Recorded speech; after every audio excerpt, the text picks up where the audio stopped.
Hey y'all, it's me, Lady Cee. Now you know what? This video is extra special to me because it's talking about my sisters, Jehovah's Witness women, being second-class citizens. It's all about the culture of the Jehovah's Witness organization. We're talking about brilliant minds being undervalued and underutilized. Now in this video, there's going to be three things that we're going to be focusing on. An interview with Daniel and myself, the women who all came out in support of the video to tell their experience, and in between that, there's going to be some dialogue between me and JT breaking it down. So anyway, enjoy the video, and I'll see you on the other side.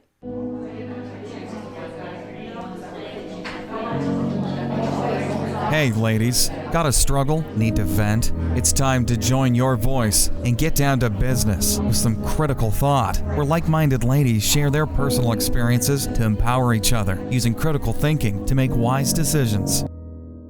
Hi, this is Daniel. And I'm Lady Cee. Hey, Lady Cee, let's talk to the viewers, you in particular, about ladies, women, and Jehovah's Witnesses. They often make a big part of the congregation, but often are silent. Can you talk to us about struggles, challenges of women in the Jehovah's Witnesses? Yes, and in fact, I created a podcast just for women to have a platform to come out and talk about their struggles. Because a lot of times these women are actually suffering in silence. And I remember having conversations with family members about people coming to their home in the middle of the night, sisters, where the husband had beat them. And here, this brother that they're married to that was, beating his wife is a prominent elder in the congregation. And they don't want people to know that, So they're suffering in silence. And a lot of women, they didn't tell those stories. And I remember before we left the organization, the circuit overseer came to our congregation, and he gave a talk, a special needs talk. And when he first came on the platform, he said, there is a movie. And he said, I'm telling you right now, don't go see that movie. And I'm sitting at the edge of my seat, and I gotta see the movie. And I'm like, what is he talking about? So I'm all ears, And he said, there's two known cases in the circuit where two sisters went to go see this movie. And after they came back from the movie, they both left their husbands. The movie was Waiting to Exhale. This movie moved them to get out of their abusive situation. And he was saying they left their husbands after watching this movie, and how he felt that this movie is what moved them to do that. And I'm thinking, well, this Struggles of Jehovah's Witness Women platform can move women to do the same thing when they get up here and find out that, hey, look, there's other women that's going through what I was going through, and they left. They survived, and they got into support groups, and they discovered that no, they were not leaving God or displeasing God for making those decisions. So, Jehovah's Witness women and their struggles, physical abuse. Are there any other unique struggles that you've seen as it relates to Jehovah's Witness ladies, women, as you've been meeting people, and you yourself, being a lady? Well, you know what? As a female, I really felt like I limited myself because my husband was an elder. And basically, I looked to him to make decisions for us. And even though I was, self-employed as a business person, I feel like I probably would have gone another step higher in getting my education sooner, making better decisions for employment, and not just sitting there. Because as your husband is trying to, follow all of the Watchtower rules and regulations, and he's kind of like stopping short at, improving in his life financially, whatever, emotionally, whatever, then you're doing the same thing because you're following his lead. And so a lot of times people have more of chance to do more if they're not following in someone else's footsteps. Because you can't do the things you would want to do because you're trying to keep in step with what the organization wants you to do. And as a leader in the congregation, as an elder, my husband, he was trying to do that. And so you just never got a chance to really jump any higher than what you could do, your fullest potential. Got it. You're not using that. So for our viewers, in terms of next steps, what would you like them to do next? Is there a channel or that you'd like them to go to, the platform that you just spoke about, or video? What's next? On our Critical Thinkers channel on YouTube, XJW Critical Thinker, I have videos that are labeled Struggles of Jehovah's Witness Women. And basically it's a playlist of all of these different women that have actually told their story on our channel. And as time allots, I'm going to be adding more people to that platform to tell their story. Okay, outstanding. Outstanding. Unique challenges, struggles of women in the Jehovah's Witnesses. Lady Cee has done some special examination at that and some solutions. I'm Daniel. And I'm Lady Cee. And we hope to see you on the next video.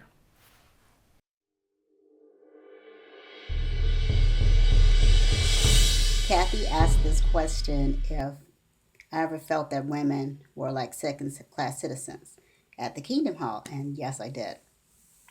And there was one particular instance when we were at the Kingdom Hall cleaning, and someone asked for volunteers to come help clean the men's room.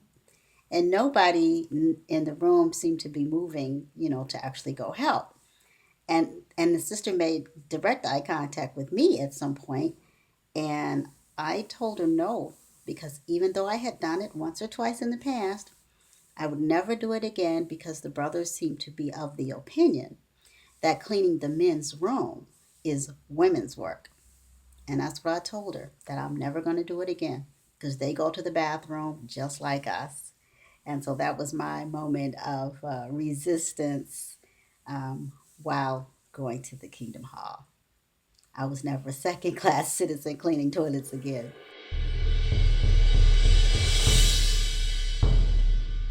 Single women are definitely treated as second-class citizens, because if you're not married and you're of the age to be married, you're not supposed to speak up for yourself within the organization.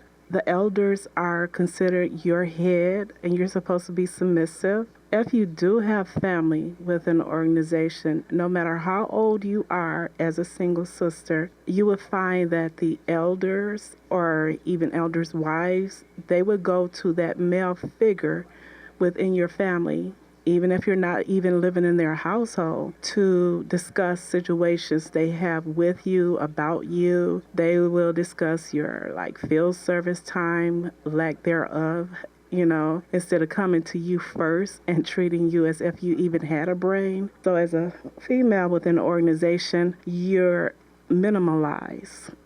I don't think most of us women realize that there were different categories of being a second-class citizen.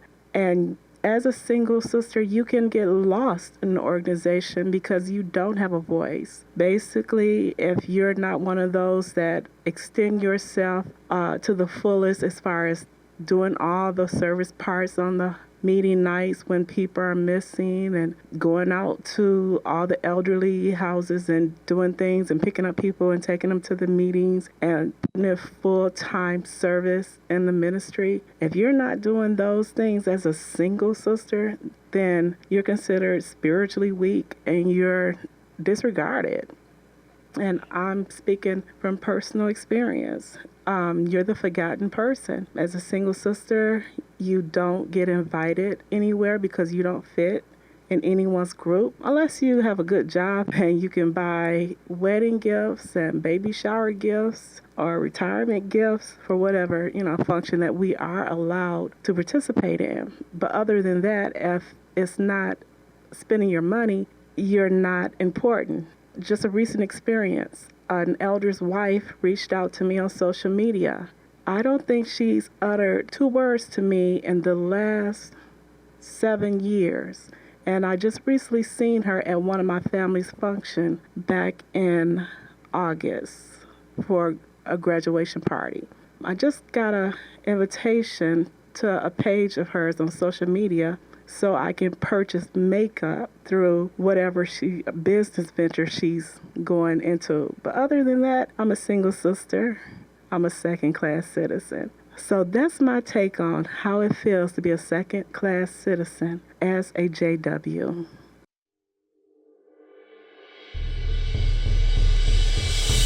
I was just recently starting to go to Kingdom Hall, and I was really intrigued by what the brother was saying. It was motivating. It was insightful. So I went up to him after his talk, and I asked him, where he got his research from, if he could expound a little bit more on some of the points. And after, I went to the car with my husband, and we're on our way home, and he's like, so what were you and that brother talking about so long? Why did you ask him so many questions? And I was pulled to the side later and asked, why didn't you ask your husband the questions that you had? Does she not know how to do research? And this was an attempt to get me to shut up, basically, to stay in my place. And if you want to know more about that talk, if you want to know more about what I'm saying, then you need to ask your husband.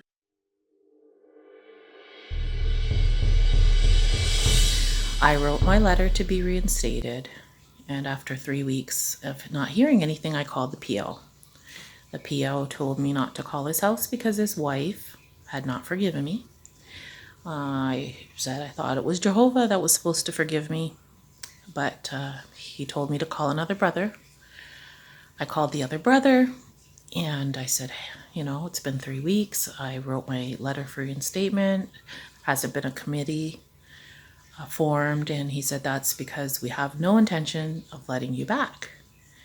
And I said, but you haven't had a committee. Aren't you supposed to have a committee? And he said, yeah, but we are not having a committee because we have no intention of letting you back. So there was no committee. I wrote the Canadian branch. Then I moved to the US. I'm in the border, Ontario, Michigan. And I wrote the U.S. branch twice. Obviously, was not read because they sent me a form letter just telling me to go back to the meetings. I never had a shepherding call, and they had my address. That was 10 years ago. 10 years. So that was just one experience of me being treated as a second-class citizen, or really just like nothing.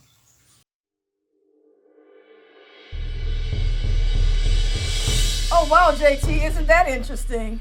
Hey, second-class citizenship is alive and well. It's kind of interesting, the gender role thing. That is very, very much a part of the organization. And really it's understandable. The religion is based on a patriarchal type setup. And so, unfortunately, many men feel that there are roles that are basically specific for women. I know even as an elder, I remember being in convention meetings, circuit assembly, as well as regional convention meetings, local Kingdom Hall meetings. And you can always bank on some elder saying, let's give it to the sisters. That's something they can handle. And unfortunately, what they would often be given to the sisters would basically be the trash work. And so that's just the way it was. So as she said, let the sisters clean the bathroom. That's something a sister can do, and it's very true. And this is why I tell people, we often discuss this. You have all these different rules that are stacked on top of a witness, from the Bible, governing body, the circuit and district overseer since before they fired those guys, and local elders, and then just men in general. So if you are a female, all of this is stacked on top of you that you have to do. And you know what else, JT? Yeah. It was interesting what our PMO said. Mm-hmm. She was talking about how even in the second-class citizens, there's subsets. Oh, yeah. And let me just say this, because as a married woman, you could get away with more. Like, for instance, if you're married to an elder, you have a voice. You can talk to your husband. You can make excuses. I even had one girlfriend of mine that even talked about how she got pregnant and had a baby because she didn't want a regular pioneer. So it was like she was able to get out of that extra stuff that they want the single sisters to do, because being married, she's got an excuse. She can get away with more now. Yeah, and unfortunately, and I know as an elder, we would often do this as well. Many times before we would go to the single sisters, we actually would call their fathers many times. And these are women who are like 30, 35 years old. You would call their father up, and then their father would call them and say, no, I understand you're not making it to the meetings or whatever. And so this headship thing is taken many times to an extreme. So as she mentioned before, a single sister oftentimes is only good if somebody needs something. And the example of, being invited only when she could come to spend money. We've heard so many of those. We've actually seen those, and many of you have seen those as well. And so you have a second class citizen, and then you a second class in the second class. It's absolutely amazing. But that is what the experiences of so many witnesses, especially single women, is around the world. They get left out of social functions. Sometimes couples will not invite single people with them. They won't include them in. And I know that for myself, growing up as a witness kid, that was one of the things that bothered me more than anything else. My mom was what was called a single parent, even though my father was alive, but we was considered fatherless boys, and my mom was considered a single woman. And so we got left out of a lot of things, a lot of social functions. We come to the Kingdom Hall on Sunday, and the other little kids said, well, why weren't y'all guys at the cookout? And we're like, what cookout? Because we didn't get invited. So it can be very much a challenge. But this is the culture. This is not what you find in the magazines. This is the culture. And so there are a lot of single sisters who are watching this right now know that they only get that phone call when it's, as she said, some type of makeup program where you can spend some money. I know when my mom and dad were in the Ohio congregation, when they moved to Ohio, and it was really interesting because they had this elderly brother there, and everyone was cooking meals and taken to his home every week. And my mom was so outspoken, sometimes she would be so embarrassing to me, but looking back, she always stood her ground. But anyway, when she got to the congregation, they tried to give her her day that she would be providing this meal for this brother. And my mom told the sister, she looked at the sister and she said, you started that arrangement before I got here, and so you could keep on doing it. But she was not getting involved in that, but that was just her thing. And then the biggest thing about this was, mom was not a single woman, but my dad was just newly baptized. And not only that, but my mom was saying that she had found out that this man was a multimillionaire. And here these people were fixing him meals and taking him meals every week. But it was an arrangement that they were given to the sisters. So it was just, kind of interesting. With the ask your husband thing, I think that's really interesting because, as a woman who worked outside the home, I remember when I had one client that I used to have to, represent her at her client meetings and stuff, and I would talk to her accountants and lawyers and whatnot, and I could do that on an intelligent level. But at the Kingdom Hall, you couldn't have a conversation where you're questioning, asking questions, and probing for more information. Yeah, you had to go and ask your husband. So right. Exactly. That's the way the program works. Right. As she mentioned, she was just simply having a conversation, asking the speaker about some interesting points, and all of a sudden, it was just absolute blowback. And so this, once again, is all a part of that second-class culture that exists within the organization. And that's why we can't stress it enough. We're talking about culture. And it's interesting because it's also regional. So, witnesses are very proud to declare, we're the same all over. But what you find is that a lot of things are regional. These are individuals' opinions and views, and they get elevated. And you will be punished, or you will be viewed a certain way if you violate these cues. And so if a sister were to do what she did, they would look at her in a negative way. And once again, you are out of your place. You're out of your role. And that's one of the aspects that you will find in organizations like Witnesses. It's just a part of it. It really is. True.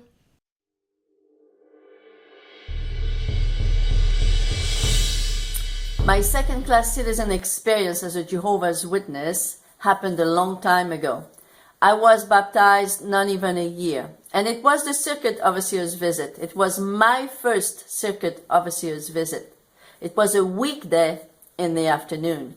For some reason, I think people must have gone in service the morning that day, because that afternoon it was just me and the circuit overseer. So since it was just the two of us, Mr. Circuit Overseer said, well, since it's just you and me, I think we are going to call it a day. And anyhow, I have some paperwork I need to take care of. So he proceeded to walk away and pretty much dumped me on the sidewalk right across the Kingdom Hall. I remember it was New York City, by the way, Upper West Side. And I remember feeling very sad, very depressed, very discouraged. And as I was walking back home, I remember thinking, wow, those men are supposed to be appointed by Jehovah God. So at the very least, they should have some type of wisdom, not to say Holy Spirit. But this circuit overseer had none of that. Because you would have thought that he would have taken this opportunity to encourage a young sister freshly baptized. But instead, he chose to stumble her. And this was my first stumbling block of many as a Jehovah's Witness. Now, looking back at this experience, I know that if I had been a man, a ministerial servant, or an elder, that circuit overseer would have gone in service with them. But I was just a woman, a second-class citizen member of a misogynist organization.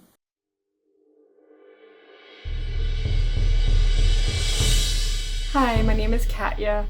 I was a Jehovah's Witness for 23 years of my life, and in that time, I was made to feel a lot lower than a man as a woman. If a man is here, I felt down here. I was told what I can wear.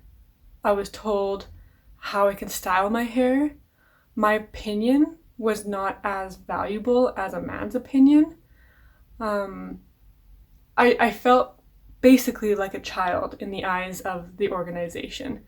Just someone to do what the man wants me to do and always make the man look good. So whether that's your husband or your father or your grandfather or the elder in your hall, your role is to make him look good.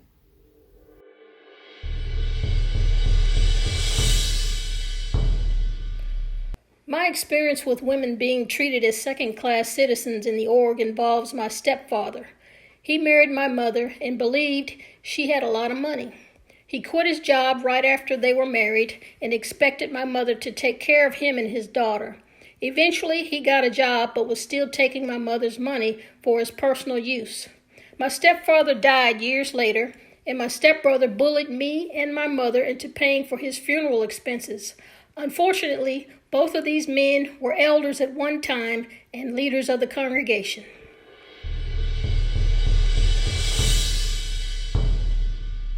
What I noticed when I was a Jehovah's Witness for 11 years, as a child, or, I went there as an older person, but really the children were groomed through the Watchtower publications that it was the man's role to lead and go out and get a job and lead in the congregation. And the women were encouraged to be homemakers, housewives, stay at home, pioneer, don't go to college, maybe go to college and do a short course in nails or hair or something like that, or something that wouldn't take you away from your husband, the home and the ministry. It was all of those things. And even if you was out on the ministry and you had children and a husband and you was doing all of those jobs, you were still encouraged to do, make sure the house was clean, everything was sparkling, your clothes were neat, you looked the right way, you said all the right words. Everything had to be done in that order before you could even go and even think about getting a job or going out on the ministry. You would have been judged for that. And if your husband was abusive or a gambler or had any of those problems, it was always the woman that was made to feel like it was her fault. In the publications even, I remember reading one about a woman that put up with domestic violence for 17 years. And she was encouraged and she was, promoted as being such a wonderful woman because in the end her husband came into Jehovah's organisation. So you was made to feel that, whatever you was doing, it was all towards promoting your husband, letting him to shine, and being a quiet, good little member of Jehovah's Witnesses and not bringing any reproach.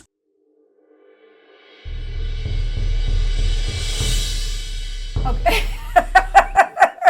I mean, I could really relate to this, the set of ladies that just got through talking, because when Katya was talking about you got to make your husband look good, I'll never forget the time when JT was a newly appointed elder, and I just did not want to go to the meeting that night. And when he came and stood over the bed and told me to get up and go to the meeting, I was like, I am not going anywhere. But it was just amazing how, he was explaining to me how bad he was going to be looking at the Kingdom Hall if I didn't show up to the meeting. And I remember later on telling his mother about it. And his mother told him that if I didn't want to go to the meeting, to leave me alone and he go by himself. I remember her telling me that. So I never had that problem again. But the organization puts a lot of pressure on the men. The men have to perform. They have an image to maintain, and the wife has to make that man look good. Yeah. What you got to say for yourself, JT? One of the things that the organization is very good at, and that is maintaining an image. It's very important that an elder and his family, they present the perfect image. We're talking about the image of Father knows best. Leave it to Beaver. That's what the image is. And that's why if you listen to these videos over and over and over, you will hear a constant thing that is stated many times, especially by people who are children, who grew up in elders' families, how they were not what they were when they were at home. Because when you came to the Kingdom Hall, you were on stage, and you have to present that we're the happy family. We're doing everything the society says. The wife is in check, the children in check, the husband's in check. And so that becomes part of the culture.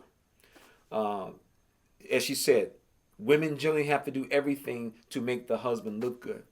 The comment was made that if something goes wrong, interesting, it will be the women who will be blamed. One of the questions that is often posed to women, and as it was mentioned before, even in spousal abuse cases, what did you do, sister? What did you do to deserve this beating? That's what they're basically asking. So at all times, the second-class citizen in this program gets the short end of the stick. I thought it was interesting about how the circuit overseer, who was working with a new publisher, the reaction. I can only imagine that basically when this new publisher saw that they were going to be working with the circuit overseer, they were excited, they was nervous. I hope my little presentations together. And it's interesting how when the circuit overseer saw her, he probably said, oh man, some sister got to work with this afternoon. And realistically, if there had been an elder who had taken off work that day, that would not have happened. They may have not gone out in field service, but they would have continued on with other activities. It would have been more of a conversation. It would have been more interaction. But when the circuit overseer saw the little single sister, oh man. And so what did he do? He faked work. Now, a lot of you know that's what elders often do. Elders have been known to take the sisters out, and then they'll go, we're going to take some business here. We're going to stop by see Sister Johnson. Leave the sisters out doing the territory. So we see that this second-class citizen thing where the women are literally the workhorse. I mean, in the organization, the women are the workhorse because they're the ones who pound the street. They're the ones who have the high pioneer numbers. So it's interesting how that even though they're doing all of this, they're treated as the second-class citizen.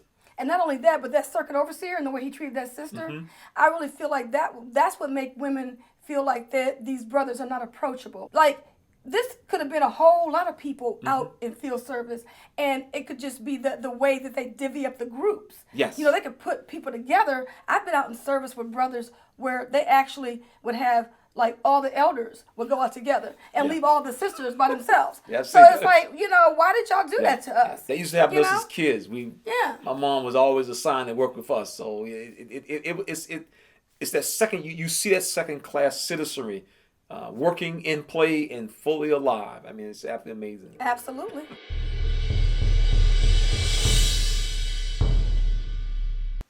Jeffrey Jackson admitted at the Royal Commission that the Bible is a contemporary book. So when it came to spanking your child, the rod of discipline need not be literal. But when it comes to women, suddenly the Bible is no longer a contemporary book. When I was a member, we had the Theocratic Ministry School. There was a number 2 talk, which was given by a man or a male child. There was a number 3 talk, and that was given by a woman.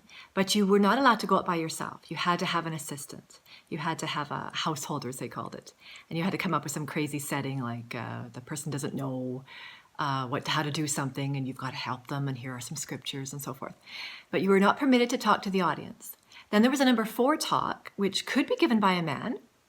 And if it was given by a man, then he could address the audience.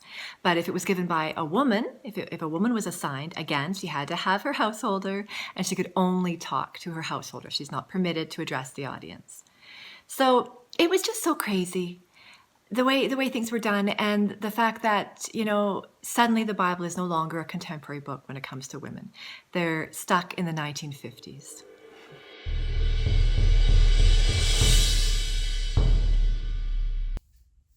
So when I used to be a Jehovah's Witness, it never really dawned on me that I was being treated as a second-class citizen. I didn't wake up on that until I left that organization.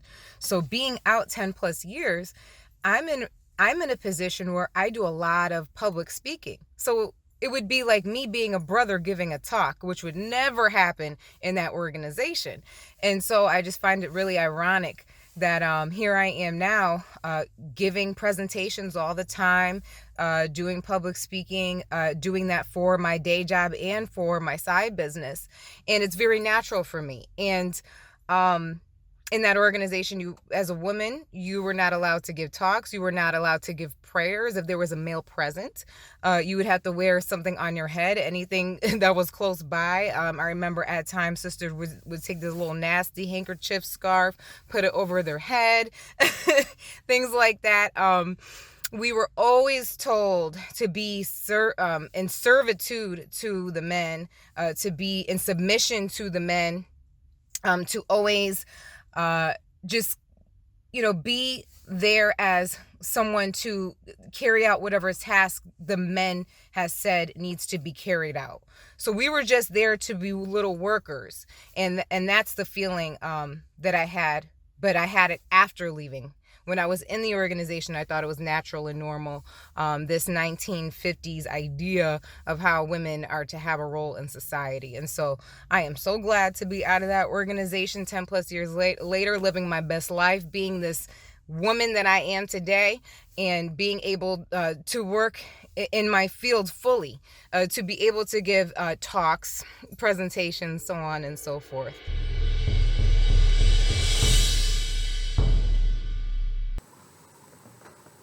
Hi, my name's Bonnie Mayfield, and I got a note from Lady Cee asking if I could help her with my experience as feeling like a second-class citizen while being a Jehovah's Witness. The experience that I'm about to relay to you is not actually my experience so much as it was my daughter's experience.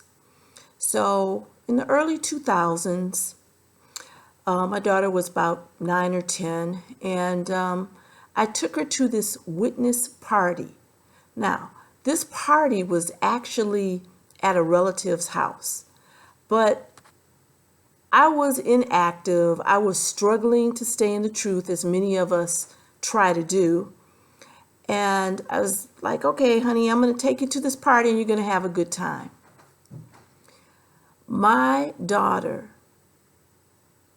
was shunned at the party. No one talked to her for the entire 2 hours. Now, when I came to pick her up, or let me just start back. When I dropped her off, they received her just like, oh, no problem, Ashley's going to have a good time. But when I picked her up, I could see on her face that something was wrong. And then when we get in the car, she says, no one talked to me, not even the adults. If that is the epitome of a religion that has no love, I don't know what is. She was, like I said, 9 or 10, but they did not talk to her. So that is my experience being shunned or being treated as a second class citizen. And what better way to get back at you but through your children? I am so happy that I am no longer a Jehovah Witness. My life is so much happier now. I'm in politics. I love it. I'm active in the community. Life is good. And I don't have anybody knocking on my door asking me, why did I do this, or why did I do that, or why did my kids do this or that? So that's my experience.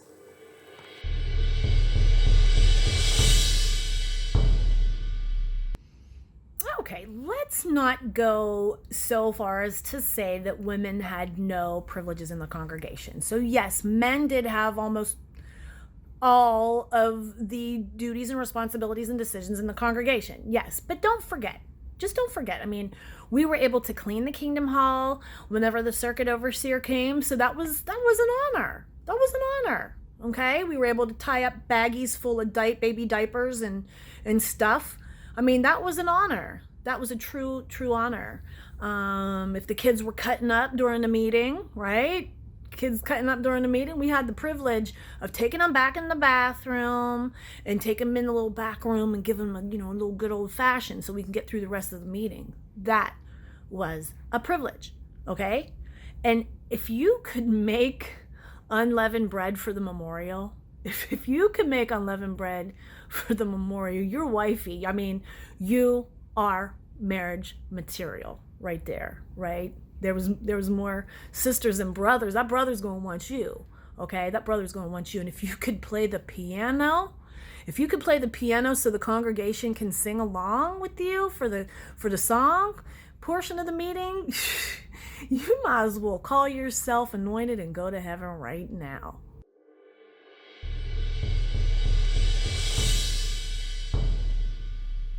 I am sure some of you are probably wondering, why is Lady Cee wearing this blue towel on her head?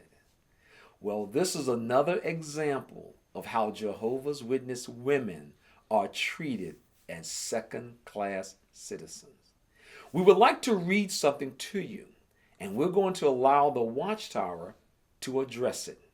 Here we go. So this is taken from the November 2013 Kingdom Ministry question box. Here we go. Should a female publisher wear a head covering if she is accompanied by a male publisher at a doorstep Bible study? And the answer is, when a female publisher conducts a regular scheduled Bible study and a male kingdom publisher is present, she should wear a head covering. The July 15, 2002 issue of the Watchtower, page 27, explains, this is a prearranged session of teaching where the one conducting the study actually presides. Under these circumstances, a study becomes an extension of the congregation. If a baptized female witness conducts such a study with a baptized male witness present, she would rightly wear a head covering. This is true whether the study is conducted in a home, at the doorstep, or in some other setting. On the other hand, if a doorstep Bible study has not yet been established, a sister would not need to wear a head covering in the presence of a male kingdom publisher, even if the purpose of the return visit is to demonstrate a Bible study or to consider material in one of the recommended study publications. Since doorstep studies are often established gradually through a series of progressive return visits, publishers will need to consider the circumstances and be reasonable in determining at what point a head covering should be used. So we can see the Watchtower tells us that if a Bible study is being conducted at the doorstep, that the female, the woman, needs to wear a head covering. Now we can see this happening, can't we? Just think about this. The brother who is standing there, it's a windy day, and the sister's conducting the Bible study at the doorstep. The responsibility of the brother, I believe, I could be wrong, but I believe that while the sister is conducting this Bible study, the brother should make sure that the head covering stays on. If the wind is blowing, he want to make sure that the head covering is staying on. You know, I'm going to tell you, looking back, only when you leave the organization and you look back, do you see the lunacy of the things that we did. Watch this. Keep this in mind. Jehovah's Witnesses teach that the reason the woman has to wear the head covering is because she's teaching. That's what the big forbidden thing is. As one of our posters said, how long are you going to keep this on? Okay, JT has given me the permission to take this off. Okay. So, only when you look back do you realize just how loony we were in some of the things that we did.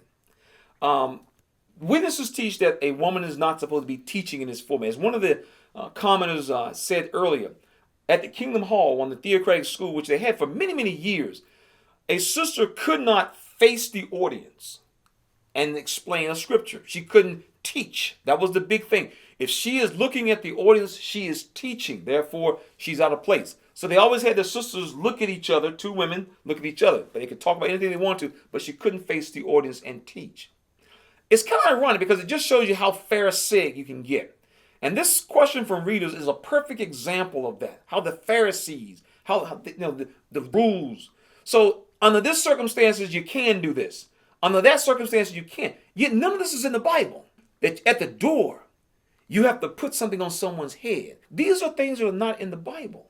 Well, what I find to be interesting is that when I was pioneering, a lot of times the sisters were the only ones that would be out in field service. Yes. And you would be standing in front of the congregation with the sisters, taking them out in field service. You would not only go over the daily text, you would talk about what you were going to talk about in field service, and you would also offer prayer. But as long as a baptized brother that was a male figure was there, you could not do that in front of him. And I've had ladies even talk about how an 8-year-old boy would be there, and they would have to submit to him, and he would have to take them out. So it's really humiliating as a woman. We are second-class citizens in the organization. Yeah, it's by design, unfortunately. And so when you start having to make rules to apply, you just see just how ridiculous it sounds. I remember my mom, I remember she'd relate this experience all the time. She couldn't find anything to put on her head, so they ended up putting a piece of toilet paper up there. I mean, just ridiculous stuff that witnesses are put in. Can you imagine folks driving by the street and some Jehovah's Witness on someone's front door, they got a little piece of paper on their head, man standing there holding it so the wind won't blow it off. That's the kind of ridiculous stuff that we were involved in. And that's what I tell people all the time. It's only when you leave and you step back and you look at it like, I can't believe that we did this kind of ridiculous stuff. And so this whole culture of keeping women in their place, knowing your place, is so important that they know where they are to be. And we see that. We saw the comment about how they attack people, even their children. It doesn't matter. As long as you're a woman, you're going to know where you belong, where you stand. This organization will let you know where you stand, wherever you are supposed to be. This is your spot. So it's interesting that when we relate these types of experiences, there are so many more. Invitation you want to extend to others? I want to thank all the women that responded to my email to participate in this video. This has been so fun. And just the overwhelming response was just blew me away. So, and I know a lot of other people wanted to participate, but their schedules were busy. So we'll get you on the next go round. But I tell you, for those of you who are viewing the video right now, please leave your comments below. Also, share this video with other people, because I'm sure a lot of ladies can chime in. And if you want to be on the second round of, telling your experience about, being a second-class citizen, please send me an email to Lady Cee at criticalthinker101.com. Hope you enjoyed the video. Here's our call of action to you. Make sure that you share this video on your timeline on Facebook, tweet it out to the world, Instagram it, and do whatever you got to do to get it in inboxes all over the world. Thank you so much for being in my audience. If you've been in the struggle and want to appear as a guest on our show, email us at info@criticalthinker101.com. The views and opinions of our guests do not necessarily reflect the opinions of Critical Thinkers.